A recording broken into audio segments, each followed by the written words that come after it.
अखंड ज्योति जनवरी 2022। रोचक बर्फीला संसार।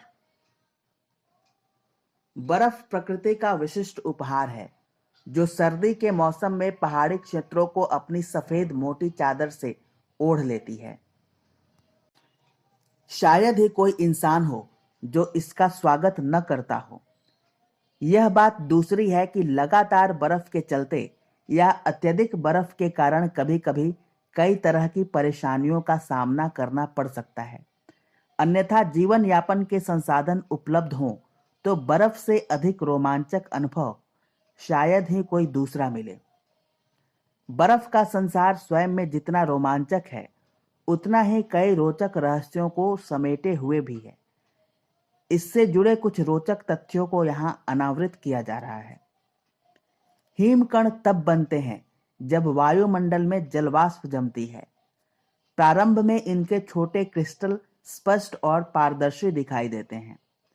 वायु के बहाव में ये क्रिस्टल हवा में तैरते रहते हैं और एक दूसरे से तब तक चिपके रहते हैं जब तक कि उनमें संख्या 100 या उससे अधिक न हो जाए। जब हिमकणों के जमे हुए टुकड़ों का आकार काफी बड़ा हो जाता है तो वे धीरे धीरे आसमान से गिरने लगते हैं। हिमखंडों के इन समूहों को ही हम बर्फ कहते हैं।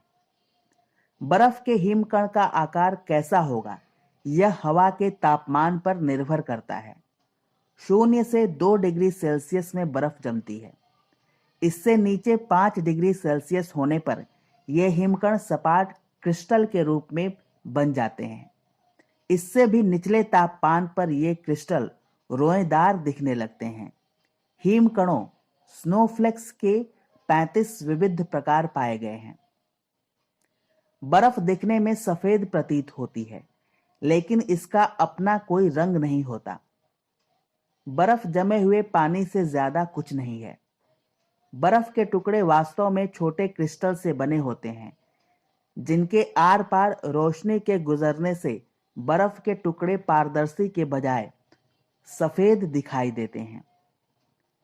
बर्फ का रंग प्रदूषण, धुआं, काई या अन्य तत्वों के कारण नारंगी से लेकर काले रंग का हो सकता है।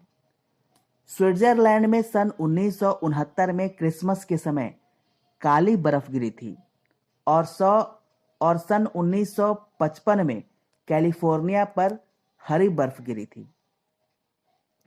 अंटार्कटिका और ऊंचे पहाड़ों में बर्फ शैवालों के कारण गुलाबी, बैंगनी, लाल और पीले भूरे रंग की पाई जाती है। बर्फ वातावरण में विद्यमान ध्वनि को सोखती है। इसी कारण बर्फ गिरने पर चारों ओर का वातावरण शांत हो जाता है। एक अद्भुत नीरव शांति पूरी प्रकृति एवं परिवेश में जैसे व्याप्त हो जाती है। इसी के साथ हिमकण गिरने की गति 1 किलोमीटर प्रति घंटा से लेकर 14 किलोमीटर प्रति घंटा जितनी तीव्र हो सकती है। बर्फ के कण में कितना पानी सिमटा है और वायु की गति कैसी है, इन आधारों पर हिमकणों की गति तय होती है। इन्हें बादलों से धरती तक पहुंचने में 1 घंटे तक का समय लगता है। जहां तक बर्फ के स्वाद की बात करें तो इसका अपना कोई स्वाद नहीं होता। धरती पर गिरने से इसमें धरती की सौंधी खुशबू समा जाती है। वृक्षों में गिरने पर यह पत्तों का स्वाद व गंध ले लेती है। हिम एक उत्कृष्ट ऊष्मा रोधक है। ज्ञातव्य है कि बर्फ में 90 से 95% तक हवा कैद होती है, अर्थात यह गर्मी को रोक कर रखती है। यही कारण है कि बर्फीले क्षेत्रों में रहने वाले जीव जंतु बर्फ के भीतर गहराई में अपना घर बनाकर रहते हैं। ध्रुवों में बर्फ की सिल्लियों से बने घर, इग्लू, भी इसी आधार पर तापमान को गर्म रखकर यहाँ के निवासियों के रहने लायक आवास बनते हैं। उत्तरी ध्रुव में रहने वाले एस्किमोज के ये शीतकालीन आवास इग्लू स्नो हट्स को सबसे अधिक ऊर्जा संवर्धक भवनों के रूप में माना जाता है। जब बाहर का तापमान -45 डिग्री सेल्सियस तक गिर जाता है तो इन भवनों का तापमान 15 डिग्री सेल्सियस तक बना रहता है। इनका तापमान बाहर की तुलना में 100 डिग्री अधिक तक हो सकता है। बर्फ से जुड़े कुछ अन्य रोचक तथ्य इस तरह से हैं।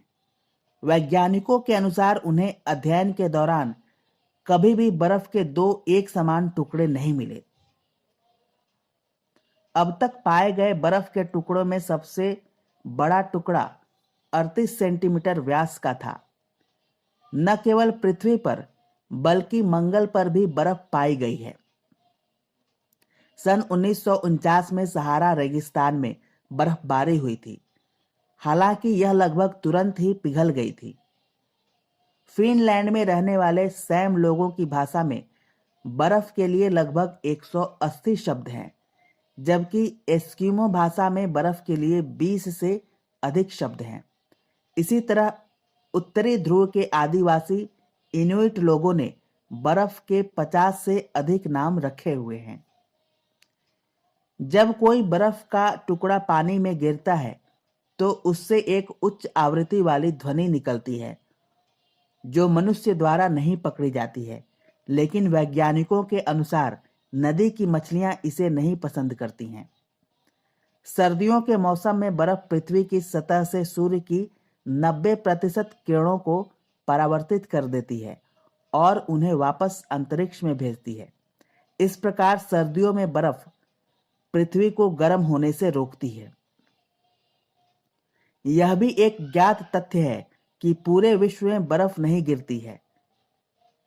इस कारण पृथ्वी पर रहने वाली आधी आबादी अपने जीवन काल में हिमपात नहीं देख पाती।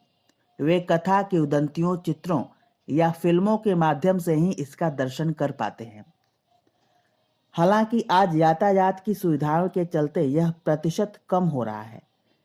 बर्फ के दर्शनाभिलाषियों के लिए आज कुछ ही घंटों में बर्फीले स्थलों के दर्शन संभव हो जाते हैं।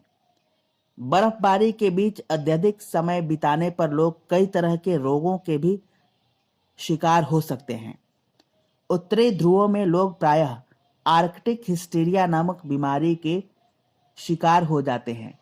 ऐसे में व्यक्तियों की स्मरण शक्ति कम हो जाती है और वे बेमतलब के शब्द बोलने लगते हैं तथा जोखिम भरे काम करने लगते हैं। इसी के साथ बचपन में बर्फीले तूफान जैसी किसी दुर्घटना या कटु अनुभव के चलते कई लोग बर्फ के भय अर्थात जियोनोफोबिया के शिकार हो सकते हैं। ऐसे लोग बर्फ को देखते ही सिहर जाते हैं और थोड़ी सी बर्फबारी में उन्हें ऐसा लगता है कि वे इसमें दबने वाले हैं। भारत के संदर्भ में बात करें तो इसके लिए बर्फ के अनुदान अनगिनत हैं।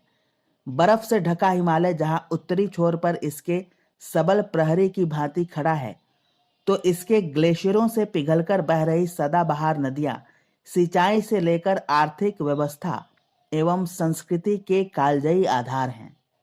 आज कितने सारे हिल स्टेशन बर्फ के कारण सैलानियों के लिए आकर्षण का केंद्र बने हुए हैं। दुर्भाग्यवश इन दिनों मौसम परिवर्तन की मार के कारण अनियमित से लेकर बेमौसमी बर्फबारी तथा पिघलते ग्लेशियर चिंता का विषय बन रहे हैं। इनके कारण कई तरह की प्राकृतिक आपदाएं भी घटित हो रही हैं, लेकिन कुल मिलाकर बर्फ के अनुदान अनगिनत हैं।